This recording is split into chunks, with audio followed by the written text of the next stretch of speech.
अस्सलाम वालेकुम।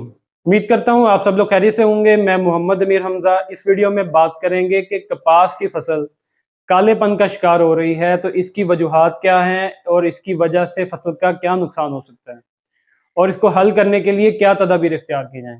तो वीडियो में आगे बढ़ने से पहले मैं आपसे गुज़ारिश करूँगा कि अगर आप इस चैनल पर नए हैं, तो इस चैनल को सब्सक्राइब कर दें ताकि आपको आने वाली मज़ीद वीडियोज़ भी वक़्त पर मिलती रहें। तो काश्तकार भाइयों, सबसे पहले तो हमें ये पता होना चाहिए कि फसल कालेपन का शिकार क्यों हो रही है।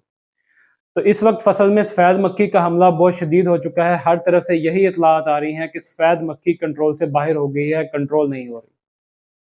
तो जब सफ़ेद मक्खी का हमला बहुत शदीद हो जाता है, उस वक्त फसल कालेपन का शिकार होना शुरू हो जाती है। अब सफ़ेद मक्खी का बच्चा और बालिग दोनों ही फसल का नुकसान कर रहे होते हैं, लेकिन जो कालापन होता है ये इसके बच्चों की वजह से होता है। जो सफ़ेद मक्खी का बच्चा है, उसके जिस्म में से एक मिठास वाला लेसदार मादा खारिज होता है। इस मादे की वजह से फसल पर फंगस की ग्रोथ होना शुरू हो जाती है और ये जो फफूंदी फसल के पत्तों के ऊपर ग्रोथ करती है, उसकी वजह से ही पत्ते काले होना शुरू हो जाते हैं। तो जब भी शदीद हमला होगा तो उस वक्त आपको ये असरात नज़र आना शुरू हो जाएंगे। तो शदीद हमले की सूरत में आपने फ़ौरन से फसल में अगर मक्खी कंट्रोल करनी है, तो साथ में फफूंदी को कंट्रोल करने के लिए भी कोई ना कोई चीज़ साथ में लाजमी इस्तेमाल करनी है। तो अब कालेपन की वजह से फसल का क्या नुकसान होगा? तो जब फसल में कालापन शुरू हो जाता है, तो ये पत्तों की ऊपर वाली जो तह है उसको अच्छी तरह से ढांप लेता है।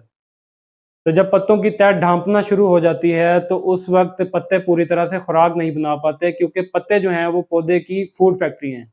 अगर पत्ते सही सलामत होंगे, सरसब्दो शादाब होंगे, तो ही फसल में खुराक की फरावानी बेहतर रहेगी। पत्ते अच्छा खुराक बनाएंगे और पौधा मजबूत हो जाएगा। जब कालेपन का शिकार होती है, तो खुराक की जो बनाने का अमल है वो मुतासिर हो जाता है, खुराक पूरी तरह से नहीं बन पाती और पौधे को पूरी तरह से खुराक ना पहुंचने की वजह से पौधा कमज़ोर होना शुरू हो जाता है। तो जब पौधा कमज़ोर होता है, तो फिर जो फल लगा होता है वो गिरना शुरू हो जाता है, फल का केरा शुरू हो जाता है, जिसकी वजह से हमारी फसल की पैदावार में कमी आती है। और जो फल लग चुका होता है, जैसे कि कुछ टिंडे बन चुके होंगे, तो उन टिंडों की खिलाई भी मुतासिर हो जाती है, उन टिंडों में वज़न भी सही से नहीं रहता।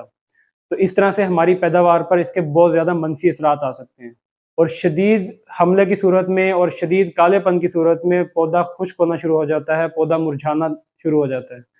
तो अगर पौधा मुरझा जाएगा, तो वो तो बिल्कुल ही हमारे लिए ज़ाया हो जाएगा, वो फसल का और भी ज़्यादा नुकसान कर देगा।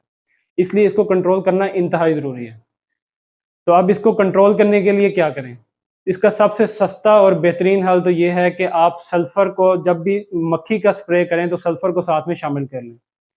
सल्फ़र जो 80% वाला सल्फ़र है, उसको आपने 250 से 300 ग्राम फ़ी एकड़ डोज़ के हिसाब से स्प्रे के अंदर शामिल कर लेना है।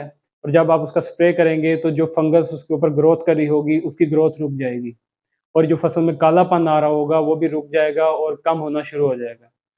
या फिर आप थायोफिनेट मिथाइल का इस्तेमाल भी कर सकते हैं। इसको आप 150 से 200 ग्राम फ़ी एकड़ के हिसाब से इस्तेमाल कर सकते हैं। इसके स्प्रे से भी फसल में फंगस वाला मसला हल हो जाएगा। या अगर बहुत शदीद हमला है, पौधे मुरझाना शुरू हो चुके हैं, तो फिर आप कोई अच्छा फंजीसाइड ले सकते हैं, जैसे डाइफेनाकोनाज़ोल है। कोई भी अच्छा फंजीसाइड आप स्प्रे करेंगे, तो उससे ये मसला हल हो जाएगा।